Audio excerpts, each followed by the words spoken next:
आज एक ऐसी कहानी जो किसी किताब में नहीं है, वो कहानी दिलो दिमाग में है काफ़ी वक्त से। इस कहानी को सुन के आप खुद फैसला करना कि क्या ये सही हुआ था। कहानी पे आते हैं, अपनी कहानी ज़रा विस्तार से। एक लड़का, नाम था उसका नफीस, एक कारखाना चलाया करता था।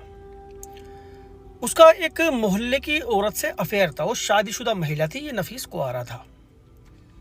वो औरत जो थी वो समझ लो इलाके की जान थी, खूबसूरती में इलाके की जान थी। जिस वक्त वो औरत निकला करती थी, फरजाना उसका नाम था, जिस वक्त वो निकला करती थी, लंबी हाइट वाली औरत, 4 बच्चों की माँ थी वो।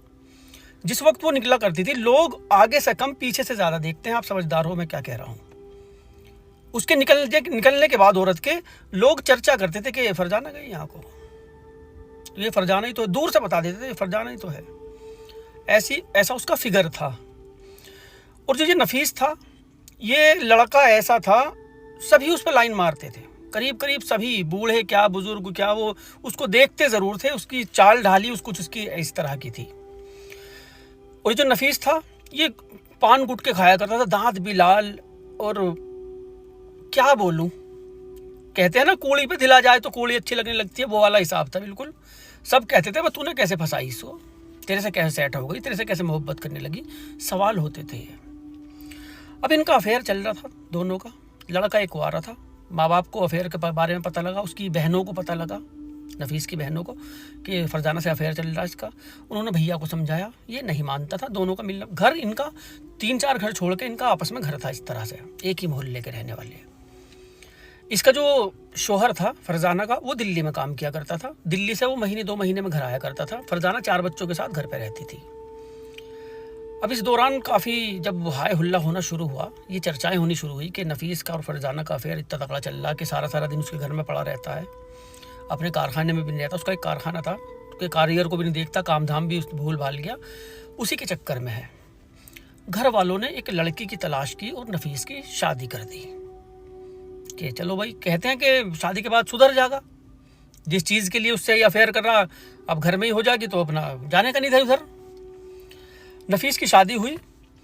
शादी के बाद जो ये प्रेमिका थी फरजाना, ये उससे नाराज़ हुई।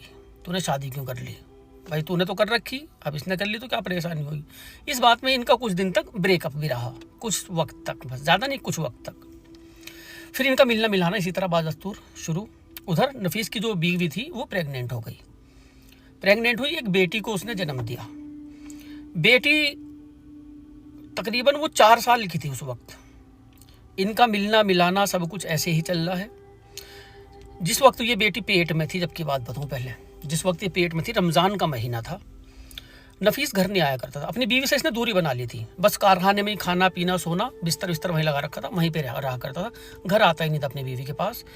प्रेमिका जो उसने मना कर रखा था बिल्कुल कि घर मत आना, कि उससे नहीं मिलने का तो अपनी बीवी से, नहीं तो मेरे से रिश्ता ख़त्म कर या उससे ख़त्म कर, एक से रिश्ता ख़त्म कर, ये प्रेमिका का कहना था। प्रेमिका की बात मानी। प्रेमिका बहुत खूबसूरत थी, बीवी उसके मुकाबले कुछ भी नहीं थी।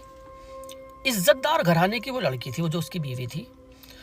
अब ये कारखाने में रहा करता था, रमज़ान का महीना चल रहा, सहरी लेके ये जो बीवी थी इसकी, रात का वक्त, सहरी का वक्त किस टाइम होता है देख, तुम समझ सकते हो। ये अपनी एक नंद को लेके और एक अपने देवर को, छोटे छोटे थे, ज़्यादा बड़े नहीं थे, छोटे थे, इनको लेके कारखाने में पहुंच गई, उसकी सहरी लेके, खाना वाना लेके उसका, कि खा लेंगे। दरवाज़ा खटखटाया, उसने दरवाज़ा खोला, वो ले ली। लेने के बाद अपने भैया और बहन को तो इसने कह दिया तुम घर जाओ, जो देवर नंद आई थी कि तुम घर जाओ, और अपनी बीवी को इसने कारखाने में अंदर बुला लिया। अंदर कारखाने में ये अकेला ही था, सोता था वहाँ पे। अंदर बुलाने के बाद अब कारखाने में क्या हुआ क्या नहीं हुआ, अल्लाह बेहतर जा रहे हैं या वो दोनों जाने। उस दिन जब अजान वक्त हो गई, अजान होने के बाद यही देवर और नंद, ये लोग कारखाने में गए, भाभी को लेके आ जाओ। कुछ दूरी पे कारखाना था कि रात का वक्त हो रहा, भाभी को वहाँ से लेके आ जाओ भैया के पास से। देवर और नंद गए दोनों और लेके उसको, भाभी को आ गए। जब वो वहाँ से आई, लंगड़ा के चली वो, ऐसा लग रहा कि इसको बहुत मारा गया कारखाने में, बहुत पीटा, लंगड़ा के चली। देवरनंद ने पूछा भाभी क्या हो गया। उसने कहा कि मैं ऊपर जब चढ़ रही तो मेरे पैर में मोच आ गई। छुपा लिया, बताया नहीं। आ गई घर। घर आने के बाद इनका मिलना मिलाना बदस्तूर इस तरह चलता रहा। चांद रात वाले दिन सभी कपड़े बनाते हैं, और जिस घर में काम काज भी अच्छा हो रहा है, पैसे भी आ रहे हैं, और उसकी बीवी का कोई नया सूट ना बने तो अच्छा सा नहीं लगता। देवर और नंद को लेकर यही बीवी चांद रात वाली रात थी, वो कारखाने में था। फिर कारखाने में पहुंच गई वहाँ कि चांद भी दिख गया तो कह दूंगी कपड़े वपड़े मुझे भी ला के दे देंगे। प्रेग्नेंट थी जब, ये रमज़ान के महीने प्रेग्नेंट थी। फिर उसी तरह उसने नंद को और देवर को भेज दिया, फिर इसे अंदर बुला लिया। अंदर बुला के उस दिन जो उसने मारा है उसको, चांद रात वाले दिन, वो बेइंतहा, जो पड़ोसी थे, मार पिटाई की आवाज़ और इसकी चीखने की आवाज़ उन पड़ोसियों तक गई। वे आ गए उठ के, भाई नफीस क्या बात है भाई, क्या हो रहा अंदर, या दरवाज़ा खोलिए, दरवाज़ा खोल। नफीस ने कहा जाओ कुछ नहीं हो रहा, चलो, अंदर से ही कह रहा हो।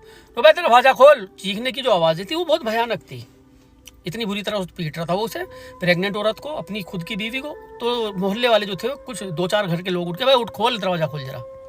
उन्होंने, वे हटे ही नहीं, ज़बरदस्ती मोहल्ले वालों ने दरवाज़ा खुलवा दिया। क्या हो रहा भाई अंदर, कैसे चीख रही चिल्ला रही हो, क्या मामला। वो औरत एक कोने में बैठी, मुंह पे उसने दुपट्टा डाल लिया अपने, और सुबक सुबक कर रो रही, वहाँ अपना पेट पकड़ रखा, सुबक सुबक कर रो रही। उससे पूछा क्या हुआ, कुछ नहीं, बोला ही नहीं जा रहा, सुबकियाँ ले रही, बोला ही नहीं जा रहा बेचारी से, सुबकारी बहुत। नफीस इससे पूछा हाँ भाई तो मार रहा था इसे, क्या बात है, ये तो प्रेग्नेंट वैसे ही है, तू इस तरह के क्या कर रहा है इसके साथ। कुछ भी नहीं, बहन की, इसकी माँ की, इसकी न्यू कर दूँगा, उसका यूँ कर दूँगा, साली कारखाने में आ जाती है मेरे, इसकी उसमें इतनी आग लग रही, प्रेग्नेंट है, इसकी उसमें इतनी आग लग रही कि कारखाने में आ जा, वो करवाने के लिए मेरे से। इस तरह की बात नफीस ने सब लोगों के सामने कही। अब इस तरह की वो बात कर रहा, वो फिर भी खामोश बैठी कि देखो कितना झूठ बोल ले, देखो कितना झूठ बोल ले। अब मोहल्लेदारी एक औरत ने उसको उठाया, उठा के जैसे खड़ा करा, खड़ा करते के साथ ही वो नीचे को गिर गई, पिंडलियाँ तोड़ रखी थी उसकी, इतना मार रखा था इसने। अब ये औरत बहुत परेशान, इसकी बीवी बहुत परेशान, इसको घर छोड़ दिया गया, इसके घर पे ही घर पहुँचा दिया इसको। ईद वीद भी निपट गई अपना, ऐसे ही बेचारी ने पुराने दुराने कपड़े पहन के, जो ईदी में कपड़े आए थे वे भी नहीं सिलवाए थे। ईदी में तो किस तरह के सूट आते हैं, कुछ खास घर परिवार से वो लड़की थी नहीं, अपना ईद वीद निपट गई, कोई बात नहीं। एक बेटी भी पैदा हुई इसको, बेटी पैदा हुई। जिस वक्त ये बेटी 4 साल की थी उस वक्त की बात है, कहानी जरा लंबी हो जाएगी, मैं कुछ कट कर रहा इसमें से। उस वक्त की बात है जब ये बेटी 4 साल की थी, अपनी बीवी के पास बिल्कुल भी नहीं जाता था। कपड़े अपने, नफीस ने अपने कपड़े, खाना पाना सब वहीं जाया करता था बन बन के। खाना वो प्रेमिका भेज दिया करती थी, कभी कभी घर से चला जाया करता था। रहना, खाना पीना, सोना, बाथरूम था उसमें जहाँ पे वो रहता था, पूरा घर ले रखा था इसने किराए पे, वो वहीं पे ही उसका तामझाम सब कुछ वहीं। घर बीवी के पास बिल्कुल नहीं आना जाना। बेटी भी हो गई, 4 साल की भी हो गई। बेटी को कोई बच्चा ले कारखाने में छोड़ देता था तो वो वहीं खिला लेता, तो उसको बच्ची को वहीं खिलाता रहता था, बस इतना था। अब ये परेशान हो गए हो आके, जब इतना पिट छितली सारी ज़्यादती इसके साथ हो ली, परेशान ज़्यादा ही हो गई, और उसको छोड़ने का बिल्कुल इसने मना कर दिया। बीवी को पता लग गया था उसके कि इसके चक्कर में ये आता नहीं मेरे पास। जब सारी बात हो गई तो इसने अपने माँ बाप से बात की, इस लड़की ने, कि ज़्यादा ही परेशान हूँ, ज़्यादा ही परेशान हूँ और अब बर्दाश्त नहीं हो रहा, तुम आ जाओ। सब कुछ होने के बाद इसने फ़ोन किया था लड़की ने, नहीं तो अपने घर वालों से इसने कभी शिकायत नहीं की थी। अब ये जो घर वाले थे इसके आए वहाँ से, इन घर वालों ने जब बेटी की सारी दास्तान सुनी, घर आके माँ बाप ने, एक भैया आया था, जब सारी दास्तान सुनी, सुनने के बाद इन्होंने और कुछ जो बिचौलिया थे, जिसने शादी कराई थी, बिचौलिया बोल देते हैं उसको भी फ़ोन किया, उससे कहा कुछ और लोगों को लेकर आ जाओ यहाँ से, कि आज ही हमें लड़की को लेकर जाना। इसकी बीवी ने साफ साफ कह दिया था कि मुझे तलाक चाहिए, मैं रह नहीं सकती अब यहाँ से, मैं मर जाऊँगी, खुद ने कहा उसने। अब ये तलाक वाली बात हुई, पंच बैठे, जिम्मेदार इधर से भी बैठ बिठा के 70,000 रुपये में, उस वक्त काफ़ी दिन पहले की बात बता रहा मैं, जो हक मेहर के थे, खर्चा वर्चा, 70,000 रुपये में ये बात हुई।